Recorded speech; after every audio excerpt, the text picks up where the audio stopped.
সকালে, দুপুরে, রাতে।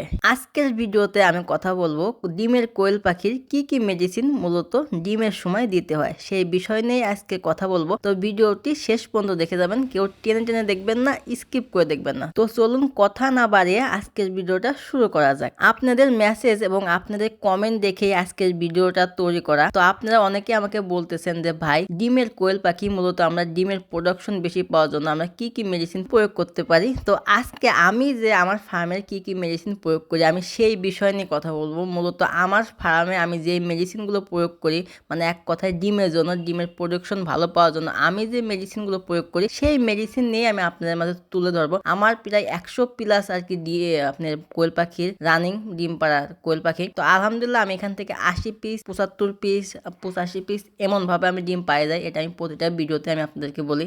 মেডিসিন সম্পর্কে বলার আগে আমি আরেকটু ক্লিয়ারকে বলে দিই যে খালি শুধু মেডিসিন খাওয়ালে যে ডিমের প্রোডাকশন বেশি হবে বিষয়টা তেমন না। অবশ্যই খাবারের কন্ডিশন, খাবারের ব্যবস্থা ঠিকঠাক রাখতে হবে। তো আমি আমার রানিং কোয়েল পাখি, ডিম পাড়ার কোয়েল পাখি কি কি খাবার দেই সেটা একটু যদি আমি বলি, তাহলে আমি ওদেরকে সোনালির যে গুড়াফিট সেটা দেই 50% এবং কি লেয়ার 1 যেটা আছে সেটা দেই 50%। তো এটা হচ্ছে মূলত খাবার তালিকা। এখন যে মেন বিষয়টা, মানে যেটা নিয়ে আপনারা আমাকে SMS করে থাকেন বা মেসেজ করে থাকেন সেই বিষয়টা নিয়ে আর কি আজকে আলোচনা। তো চলুন কথা না বাড়িয়ে আজকে মেন যে টপিকটা ওষুধ সম্বন্ধে সেটা নিয়ে আজকে মেন আলোচনা করব। প্রতিদিন সকালে আমি রেনাসল AG3 লিটারে 1 গ্রাম ওষুধ আমি ব্যবহার করতে পারি। সেক্ষেত্রে আরেকটা কথা, চাইলে আপনারা 1 গ্রাম থেকে 2 গ্রাম ওষুধও ব্যবহার করতে পারেন, সেটাতে কোনো সমস্যা নাই। আর আমি দুপুরে ইসেল ব্যবহার করি লিটারে 1 গ্রাম, এটাও আপনি চাইলে 2 গ্রামও দিতে পারেন, এটাতে কোনো সমস্যা নেই। আর রাতে আমি ক্যালপ্লেক্স নামে যে ভিটামিনটা আছে সেটা আমি ব্যবহার করি, এটাও লিটারে 1 গ্রাম, চাইলে আপনারাও 2 গ্রাম দিতে পারেন, তাতে কোনো সমস্যা নেই।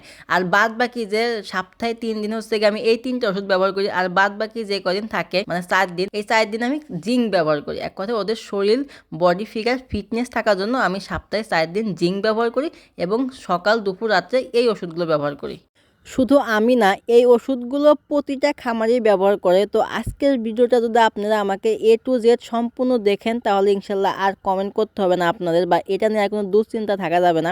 তো আজকের ভিডিওটা শেষ পর্যন্ত দেখবেন, তাহলে আমি আশা করব যে আপনারা ফুল যে ভিডিওটা, মানে এক কথায় ডিমে প্রোডাকশন আসার পর থেকে কি কি ওষুধ খাওয়াইতে হয় কোয়েল পাখির সেই বিষয়ে আপনার টোটালি ভালোভাবে একটা ধারণা হয়ে যাবে। তো আশা করি আজকের এই ভিডিওটি দেখার পরে আপাতত আর কোনো ভিডিও আপনাদেরকে দেখতে হবে না, বিশেষ করে ডিমের কোয়েল পাখি কি কি মেডিসিন খাওয়াতে হবে। তো এই ভিডিওটা দেখলে সব কিছু ক্লিয়ার হয়ে যাবে। তো আজকের ভিডিওটা আর বেশি বড় করতে চাচ্ছি না। তো সবাই ভালো থাকবেন, সুস্থ থাকবেন, দেখা হবে কালকে নতুন একটা ভিডিওতে। আল্লাহ হাফেজ।